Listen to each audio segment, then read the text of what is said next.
When Mary Anning pulled a complete plesiosaur skeleton out of the cliffs near Lyme Regis, England in December 1823, she was 24 years old and about to get accused of fraud by one of the most famous scientists in the world.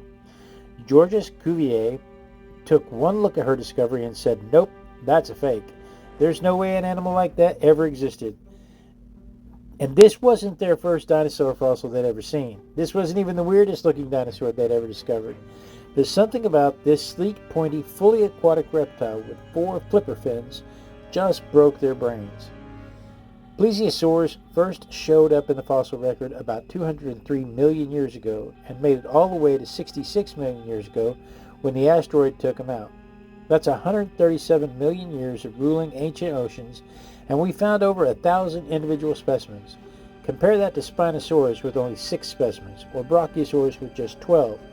These things were everywhere, living in saltwater and freshwater environments all over the world, filling the ecological role that dolphins fill today.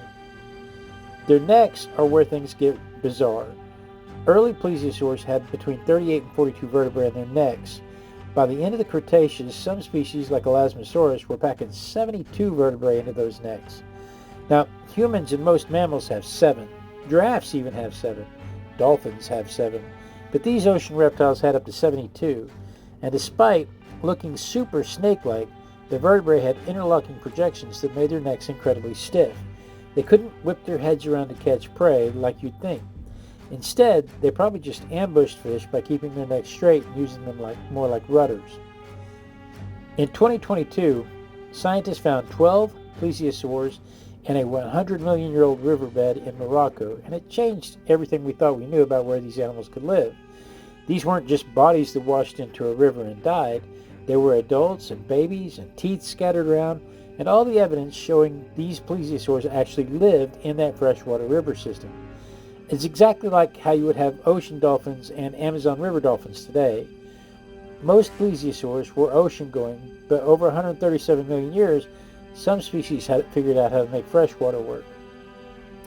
Now let's talk about that Loch Ness monster connection.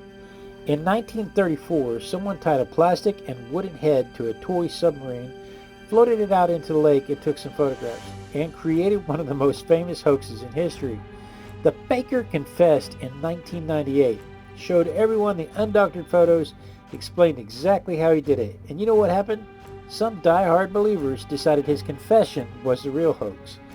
They refused to believe he was lying about lying.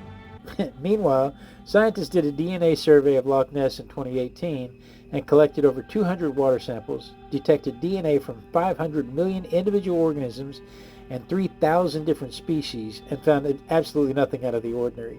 No plesiosaur DNA, no large reptile DNA, just massive amounts of eel DNA, suggesting that giant eels probably explain most of the sightings. From an economic perspective, 500,000 tourists visit Loch Ness every year, spending about $54 million annually in that area of Scotland.